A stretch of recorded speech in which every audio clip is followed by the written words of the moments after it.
Foreign Affairs Minister Melanie Joly has announced new sanctions against Iran's national police force and an Iranian international university. This is the fourth round of sanctions by Canada against the Iranian regime. The move on Monday comes in response to the Iranian government's continued crackdown on weeks of protests. The sanctions came the same day Iran announced that it would hold public trials for 1,000 people in Tehran over the protests, which began after the September 16th death of 22-year-old Mahsa Amini in the custody of the country's morality police. Well, joining us now to give us her take on the developing situation is Ms. Shadi Sadr, Executive Director of Justice for Iran. Ms. Sadr, welcome to Forum Daily. Thank you for having me. Now, how are you reacting to Canada's latest sanctions, and how do you expect them to impact the ongoing crackdown on protesters? Well, in general, more sanctions on perpetrators, whether they are individuals or entities, are welcome. But we yet to see the real impact of those sanctions that can be demonstrated in two things. One is the enforcement of those sanctions. For example, this international university, Mustafa International University, is an international entity. They have assets all over the world.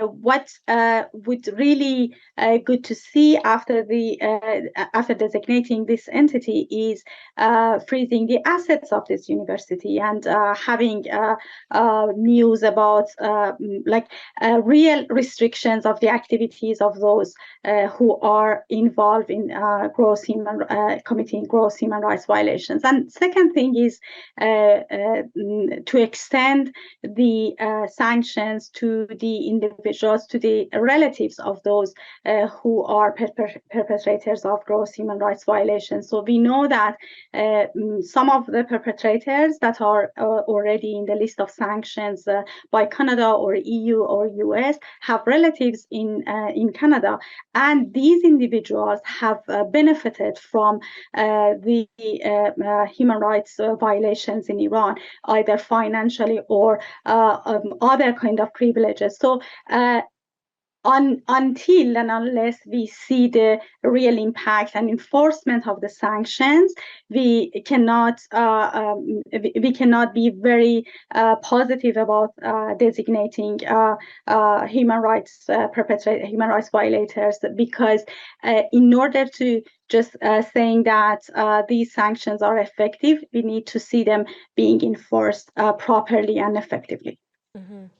Clearly, a lot still needs to be done, Ms. Sadr. Now, we mentioned 1,000 people are being brought to public trial for their involvement in these protests. How do you expect these public trials to unfold? From what we know from previous experiences, there would be show trials.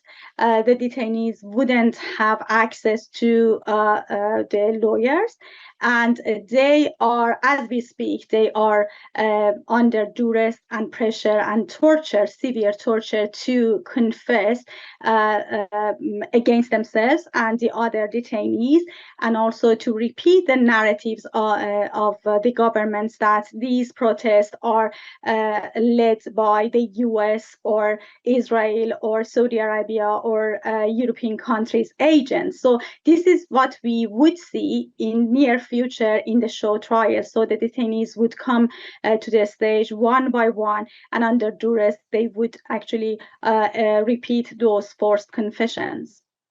All right, Ms. Sadr, just about a minute left here, but considering this is being called the biggest uprising since the Islamic Revolution, do you see an end in sight for these protests? One thing that I can say certainly is that this is the beginning of the end. The protesters, despite the intensifying pressure and crackdown, they are still in the streets, and they are determined to overthrow the regime once and for all. All right, Ms. Sadr, it looks like a quick 20 seconds left here, but for our Canadian viewers, what can they do to get involved?